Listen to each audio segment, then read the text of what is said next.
Hello Targar friends. Hey everybody, it's Jason Blaha here and it's time for another Orc Mode workout. And today is my dynamic effort pressing day. And also again my highest volume training days are on these dynamic effort days. And it was a good workout. I was really happy with everything. Minor change-ups on the accessory side. Again, need to address all those weak points and we'll get to that in a minute as far as what I did. But my entire upper body got pretty well worked today. Every single muscle got worked with a fair amount of work. Now some people would say, well, maybe not your pronated grip pulling, other than I'm going to do a bunch of sets of 20 on face pulls later. Because people need to remember I do abs and I do face pulls every single day. So that'll pretty much handle anything that didn't get covered here. And I'll probably do, again, hyperextensions and glute ham raises and stuff later today, also during that second workout where I do those other body parts, probably before I knock out my cardio for the day. So I noticed this morning I'm looking leaner. The scale is actually up 2 pounds this morning. I was up to like 219 instead of 217. Interesting. Sometimes that happens after a higher volume leg day, though, just the inflammation from it. But I looked leaner, and I noticed my belt on this notch is a little looser than it felt earlier this week. So, and again, the notches are fixed. I have to actually take a screwdriver and take the buckle off and everything to change notches, so I have to physically remove that lever in order to change that. So even though I was up a couple pounds, and I looked leaner than like my waistline looked smaller in the mirror this morning. So that's a good thing. I'm not going to complain. Again, training is on point. Strength is slowly coming back up. Conditioning work is going good. Have the diet on point. So again, some recomp is desirable. It's what the goal is. And everything should be good. I noticed on the floor press it felt lighter today. This is the same weight I used last week for the dynamic work.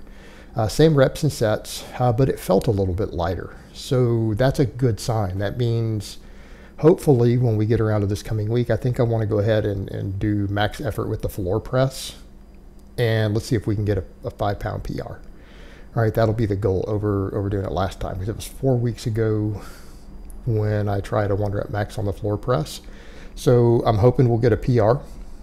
You know, if we get lucky, we might get a 10 pound PR. See how it goes. See how it goes. But these felt light today. I was really happy with that. And again, I just felt my chest working tremendously on these. And I think, again, the floor press itself has pretty good EMG data. Particularly, I would say this is probably even more so for those of us who have the really thick backs and rib cages. So for us, we can touch on a floor press. We can touch our chest. I just have to bring my chest up a hair. Like you guys will notice that sometimes if I don't touch, when I get to that second rep, I'll bring my chest up. I'll take a deep breath, and when I take a deep breath and fill my lungs, my chest does touch the bar at the bottom when it's resting. And so I'll go ahead and get a touch there and then drive it up with the full lungs. But again, people need to remember, this is compensatory acceleration style training. Yes, I'm calling it dynamic effort, but it's not traditional conjugate dynamic because I'm not using bands and overspeed eccentrics. Everything is from a dead stop. So it's, again, pretty much compensatory acceleration. So I'm exploding the weight as hard as I can. And we're getting a very, very high volume of training with a lot of first reps, because 12 doubles with maximum speed. And again, exploding as hard as I can from the dead stop, gripping the bar as tight as I can, treating it like a 1 rep max. But getting a lot of first reps. This is going to carry over to improving not just muscle mass, because again, the training volume here is well within hypertrophy range, right? Everything's a limit set in terms of reaching upper threshold fibers, because we're at around 80%, but for maximum speed. We know that hits upper threshold fibers. So this is the same as if you get within 5 reps of failure on something else. So again, we're dealing with 24 quality reps. Well, you would have to do almost 5 sets to failure to reach that with more traditional volume work. So again, it's about the equivalent in terms of hypertrophy, in terms of quality reps, of doing 4 to 5 sets within 1 rep to failure.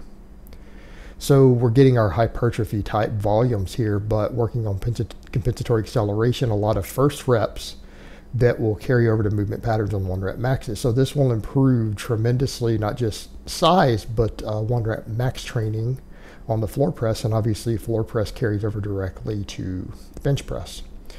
So this is, again, a primary bench builder for me because I can do a lot of training volume and recover from it easily. And again, it builds a lot of starting strength out of the bottom. And again, my bench should be going up from all of this. And again, I feel this in my chest so much. In fact, my chest and my triceps and everything were really, really lit up by the end of this training. I would say my triceps were near the end after doing the JM presses, but I definitely felt my entire chest working tremendously on all of this. And again, what you feel isn't always indicative of what's going on in terms of training. But again, feeling something isn't a bad thing either. And so this, again, bench training, hypertrophy training, dynamic effort training. This is all incorporated together into one element with this, which is, again, one reason this dynamic stuff works so well. And I mean, I've met some natty bodybuilders who had run these sort of templates before, and they had actually said that realistically they noticed a lot of muscles on this style of training growing more than they had on more traditional, what people think of as hypertrophy work. So again, it's going to depend upon the person. I think it depends sometimes on your muscle fiber distribution and things as to why some people just grow so well on this style of training. I seem to grow pretty well from it. Another guy who I spoke to who did also was Chris Lovato.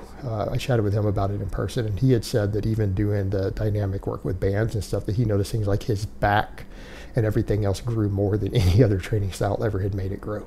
Like, to him, it was noticeable.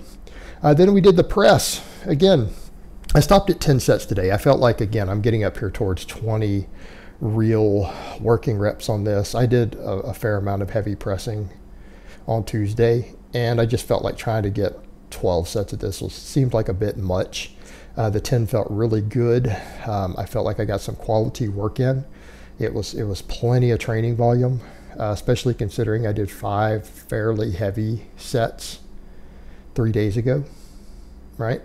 After my max bench, did 5 sets of that. So I felt like I got a pretty good amount of training volume for the week because those were heavier. Those were absolutely heavier. So again, good to go. And you guys notice, I mean, I'm definitely thickening up in spite of the fact that I feel like I'm losing body fat. I can see the difference, particularly in that blue shirt week to week. The training's going good. I feel like I'm growing. I feel like I'm hypertrophying. Legs look bigger, back looks bigger. Hell, even the arms might starting to look a little bit bigger. Everything's growing. Everything's growing. So again, there's something to be said for just sitting at a recomp for a while. When you've lost a significant amount of body fat, and particularly when you've lost some muscle when cutting, because I lost 40 pounds last year, it seems like you can just make solid gains without ever bulking. You know, just sitting here at maintenance calories, recompositioning, the progress is coming along. I'm almost curious what a DEXA scan might look like coming up. I don't feel like doing one. I just don't feel like spending the money or traveling to do one right now. I'll do another DEXA scan before the end of the year, guys. I will. It's just not on my agenda right now. But hell, if anything, if I did a DEXA scan now, everyone would probably accuse me of blasting gear. They'd be like, oh my God, you gained a bunch of muscle. Because I probably have. I probably have gained 4 or 5 pounds of muscle since the last one. Who knows? So, yeah, everything seems to be coming along. And that's kind of the point of this, too. And I feel like the diet, this training style, everything else is going to lend itself to some interesting differences in strength and body composition. That's going to be almost worth discussing as I get further into this, you know, because when I was just doing straight specificity of training with really, really high carbs, I got strong at all my main lifts, but I don't feel like my strength was as well rounded. I got really strong at like 4 or 5 exercises. And again, my body fat was out of control. Whereas in now, it seems like with the keto and me doing, again, the various accessory and assistance movements and trying to get strong at a lot of different movement patterns with a lot of training volume and weak point training thrown in, I feel like just the body composition difference between that and the diet,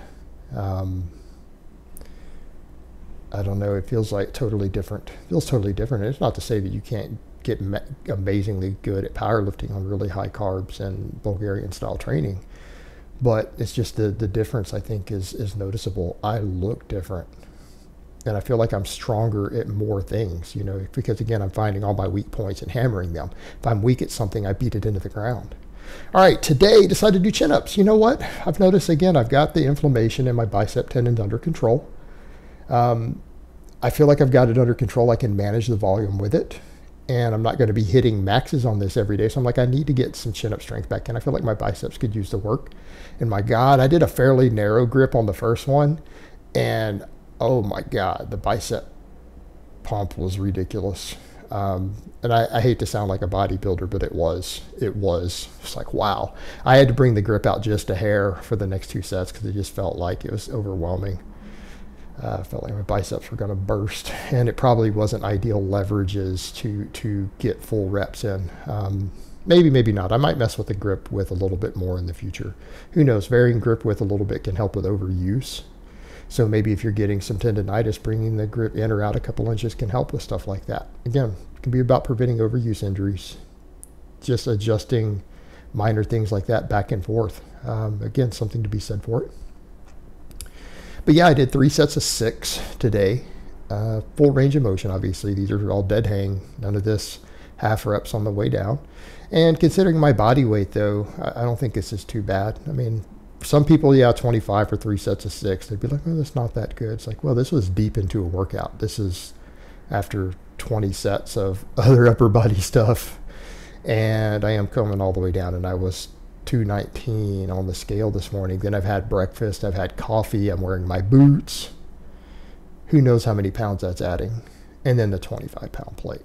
So, I mean, could be close to 260. I could be pulling 260. Something in that range for 3x6. I don't think that's too bad.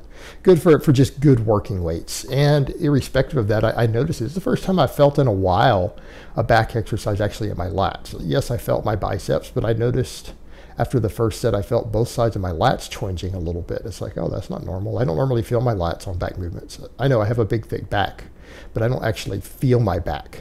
So that's different, that's significant, and I thought I would just make a mental note of it and mention it in here because when I notice anything different in training, probably a good idea just to document it as we go, right?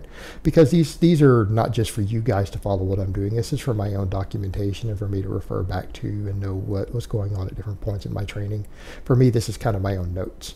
Then we did the JM press. You guys notice I threw the micro plates on. We did sets of 10 last time with this weight, and I'm just going to micro load it up. I'm going to micro load it up. Now I only did 3 work sets because I did so much pressing volume, and then even the long head of the tricep and everything gets worked on the chin-ups, that I just wanted to make sure that my triceps get that extra work. They're my weak point on all my pressing right now.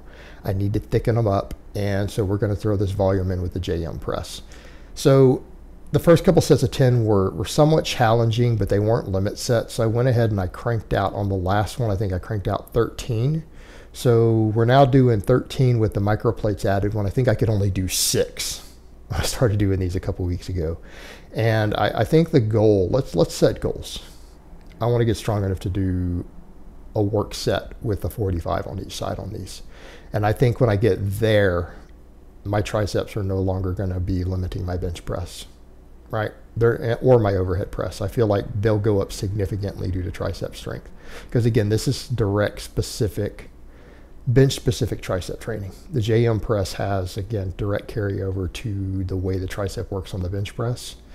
And it's a very, very well-known bench press tricep accessory movement with a good history behind it. So I'm weak at it. And if you're weak at something and you know it's a common accessory for a big lift, you should probably get strong at it because it's going to identify your weak link. And so that's the point. So I need to get this up to where I can do a full plate per side. And then I think my bench press and everything will go up significantly. All right, guys, but that's really all I have to say on that today. I hope it's been informative, and I will talk to you guys next time.